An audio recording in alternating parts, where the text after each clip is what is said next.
marka waxaa jirtay oo ilaa iminkanba jirto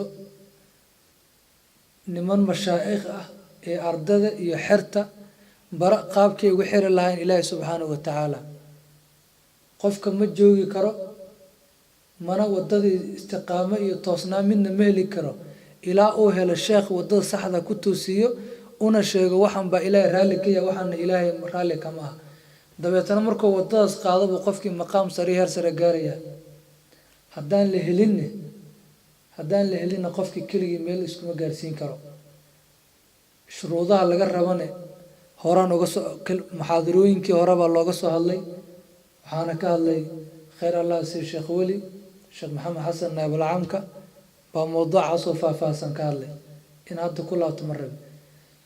laakiin marka waxaa muhiim in qofkii yeesho sheekh oo ku daydo wadadii ilaahay u mari lahayna tuso taas baa lama huraan ah marka kutubta qaar waxay qoraan hadda ka hor baa yar xirow baa sheekhiis u tegi wuxuu ku dhahay sayidiyow inii uriidu an uxib allah inaa ilaahay jeclaada baa rabaahe callimnii saan ilaahay u bar lahay ibar qaabkii loo mari lahay wadadan u mari lahay ibar buu yidhi markaasuu wuxuu dhahay sheekhii asigoo yarkii si degan ula hadlaya wuxuu ku dhahay wuxuu ku dhahay xubuhu laka sabqa xubuka lahu jaceylka asiga ilaahay kuu qabo baa ka hormara jaceylka adigu u qabtid nacam qofkii ilaahay markuu jeclaanayo ilaahay baa marka hore jeclaaday saas buu wadada saxda ku imaaday marka wuxuu dhahay jaceylkaada ilaahay baa ka horreeyey in aad ilaahay jeclaatid oo ku xirnaatid oo caabudidne wax ziyaada oo ilaahay u ziyaadaysa ma leh haddii aadan jeclaanin oo ka jeesatidna wax nuqsaanoo haddaa lagu kuray ilaahay dhankiisa gelaysaa ma jirto mar walba qofka mu'minka buu anfacaya marka yarkii xirowga uu ka adkaysa wuxuu yidhi sayidii ibarsaan ilaahay u jeclaan lahaa ibar markaas wuxuu yidhi haddaad ku adkaysatay waa kuu sharaxaya ilaahay inaad jeclaatid arrin yar ma aha dulqaad badan bay rabtaa bulshada aad ku dhex nooshahay ee mu'miniinta ah ee kula tukanayso baadaba ammaan ka helaynin tusaale baana ku siinayaa buu yidhi haddeertaa meesha majliska inta ka tagtid saddexda qofay ugu horreysaahay waxaa ku tiraahdaa ilaahay baan jeclaha wax walba ay kugu sameeyaanne uu dulqaado oo wax ficil ha sameynin adigu soo ilaahay ma jeclin nacam bas dulqaadkeeda yeelo wax walba kala kulanto khayr iyo shar waxay ahaataba u dulqaado saas buu ku yidhi xerowgii waa ogolaaday wuxuu yidhi waan sameynaa insha allah wa kharaja yamshi oo uu baxay wuuna ka tegey mar alla markuu ka tegey wuu soo baxay albaabkii sheekha markuu kasoo tago banaanka soo aaday cabaar asiguu soo socday baa waxau u yimid nin meeshan fataagan oo daalow kuron yahay dheer oo xoogan oo murqo weyn leh oo meeshan qoryo inta soo goray diyaarsaday raba inuu baxo buu u imaaday waa kuwii feeriyaanku kale camal oo kale ah markaasu wuxuu ku yidhi inii uxibu llaha warniyo ilaahay baan jeclahay ninkii hal mar intuu saan usoo feeriyay buu baa dharbaxshaa kusii daayay dharbaxshada ku dhufta buu dhulka kula dhacay asoo weerarsan buu soo kac mid dharbaxsho kale ugu dhuftay wari adu waxaa ila imaanaysaa muxuu yidhi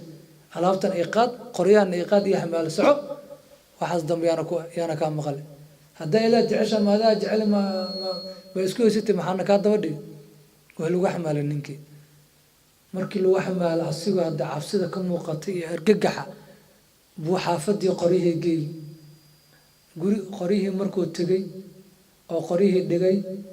xaafadii la tegey buu ninkii wuxuu arkay ninkan maskiinka ah inuu dulmiyey nintaa cadow ilaahay jecel buu dharbaaxay buu is yiri markaasuu intuu tago raali geliyo madaxa ka dhunkado raallaha weerniyo si xun baan kuu galay mar dambana ma dhaceyso isakay cafisana waan kaa rabaa sidii buu ninkii raaligelin ku dalbaday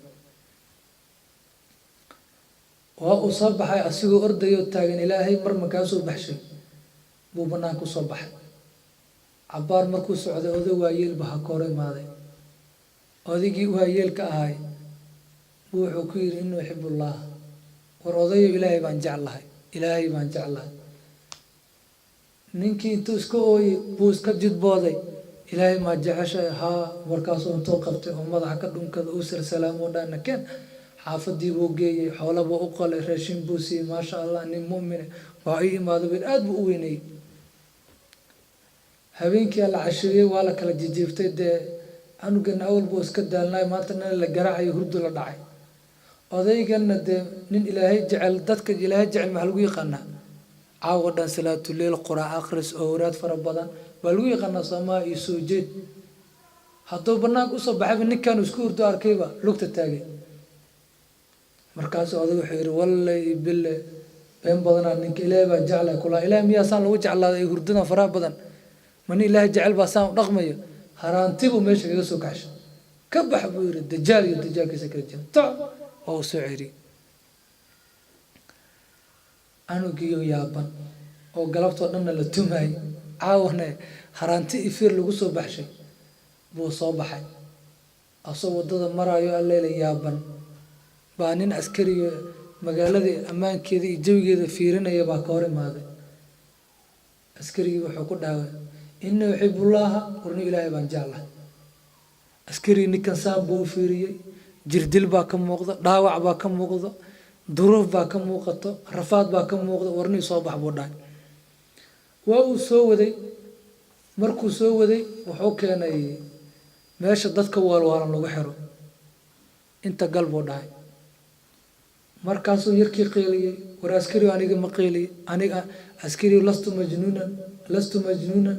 anigu ma waane ana faqad uxibu llaaha ilaahay baa jeclaa mooye anigu waa la agteeda ma taalo wuu qeyliyey markaasuu maantana ku celiyey dadkii waalwaalnaay ee geesihii sii joogay oo hareerihii sii joogaa nin walba wuxuu leeyahay war nin naga fadhiisa annagaba ilaahay baan jecelnahaye meeshana dadka waalan baa loogu talagalay adigana waali baa tahay waad ka mid tahay ee nin naga fadhiiso ciidan ilaahay jeclen male annaga dhama ilaahay jecle cadiim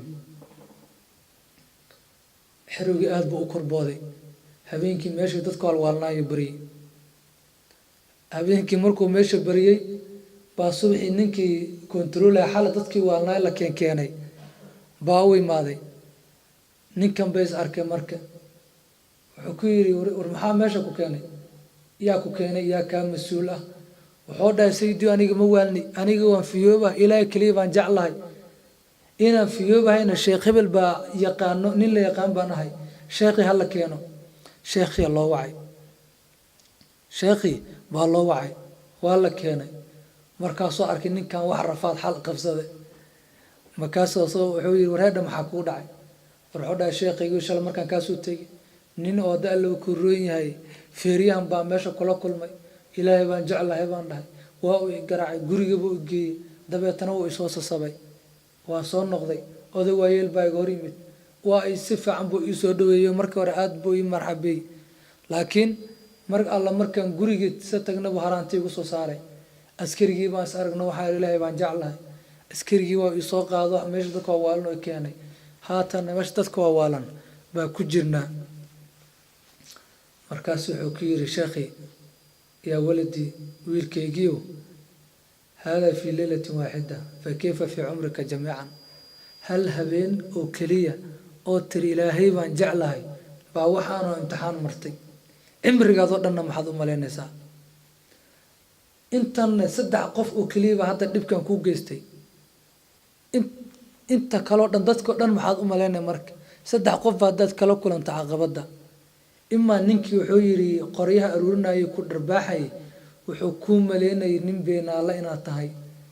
oo kadaaba oo ku qaraabanay markaas buu ku dilay markaad u hoggaansato alaabtii gurigiis u geyso u khidmaysay wuxuu ogaaday inaad runlowto nin ilaahay jecel yahay tahay markaas buu ku susabay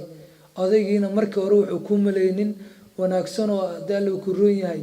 aalugurdi ah oo toosan buu ku maleynayay dabeetana wuxuu ogaaday nin iska jeefay inaad tahay markaasuu beenaala ku ictiqaadiyey waa soo baxdo askarigii baa u timid askarigiina wuxuu ku ictiqaadiyey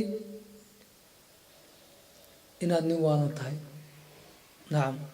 marka dadka aad la ku dhex nooshahay in badan waxaad kala kulmi doontaa nin adoo nin ku beeniye iyo nin ku rumeeyo